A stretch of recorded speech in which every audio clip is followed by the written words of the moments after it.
এই ভূমিতে বিভিন্ন জাতিসত্তা, বিভিন্ন ভাষা, ধর্মের চমৎকার সম্মেলন ঘটেছে। বান্দরবনের সবচেয়ে গুরুত্বপূর্ণ যে বিষয়টা, আমার দেখা আমি যত জেলায় গিয়েছি, আমি বান্দরবনে অনেকবার এসেছি, অসংখ্যবার এসেছি, সাংগঠনিক কাজে এটা দ্বিতীয়বার এসেছি, আর নিজে ঘুরতে এসেছি অসংখ্যবার।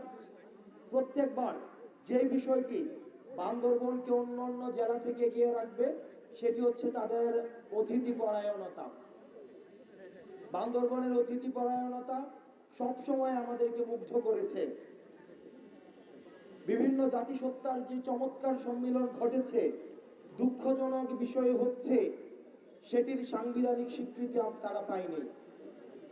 আপনি যদি বাংলাদেশের বিদ্যমান সংবিধান দেখেন, সেখানে দেখবেন ৭২ পরবর্তীতে আমরা দেখেছি বিভিন্ন জাতিসত্তাকে স্বীকৃতি না দিয়ে সবাইকে জোর করে বাঙালি বানানোর এক ধরনের অপচেষ্টা ছিল।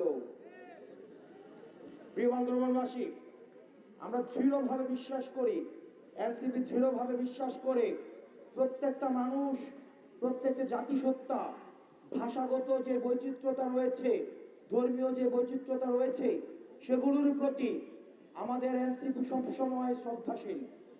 সেজন্য পরবর্তী বাংলাদেশ বিনির্মাণের ক্ষেত্রে আমরা চাই এই ভাষাগত, আমাদের যে এই ধর্মীয় এবং আমাদের যে জাতিসত্তার যে বৈচিত্র্যতা রয়েছে সংবিধানে, সেগুলোকে স্বীকৃতি দেওয়া হোক। এবং পাহাড়ে যে অসন্তোষগুলো রয়েছে, সে অসন্তোষগুলো আলোচনার মধ্য দিয়ে সমাধান হোক। পাহাড় কিংবা সমতল দুটিই হচ্ছে বাংলাদেশ, দুটির মেলবন্ধনের মধ্য দিয়েই আমাদের বাংলাদেশটা গঠিত। আমরা দেখছি বিভিন্ন সময় বিভিন্ন ভেস্টেড গ্রুপের মধ্য দিয়ে, বিভিন্ন প্রতিক্রিয়াশীল, বিভিন্ন ইন্টারেস্টেড গ্রুপের মধ্য দিয়ে পাহাড়কে অস্থিতিশীল করার এক ধরনের চক্রান্ত করা হয়।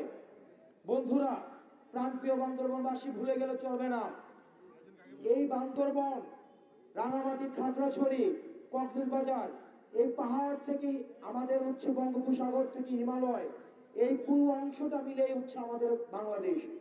আমাদের বাংলাদেশ বিনির্মাণ করতে হলে আমাদেরকে সবাইকে ঐক্যবদ্ধভাবে আমাদেরকে কাজ করতে হবে।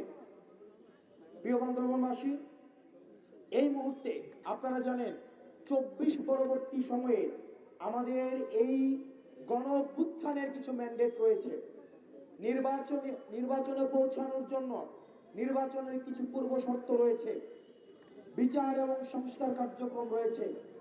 আমরা চাই খুব দ্রুততম সময়ের মধ্যে অন্তর্বর্তীকালীন সরকার আমাদের এই বিচার এবং সংস্কারের কার্যক্রমগুলো সম্পন্ন করে সুষ্ঠু নির্বাচনের পরিবেশ তৈরি করুক, যাতে করে যথাযথ একটি পরিবেশ তৈরি হলে আমরা যেন একটি গণতান্ত্রিক উত্তরণের মধ্য দিয়ে আমরা একটা বেটার বাংলাদেশের দিকে যেতে পারি। আপনাদের কাছে একটা প্রশ্ন রাখতে চাই, এই মুহূর্তে বাংলাদেশে কোনো কিছু দরকার আছে? বিচার এবং সংস্কারের দরকার আছে? বিচার এবং সংস্কারের দরকার আছে? একদম শেষ মানুষটার কাছ থেকে জানতে চাই, এই মুহূর্তে বাংলাদেশে কোনো কিছু দরকার আছে?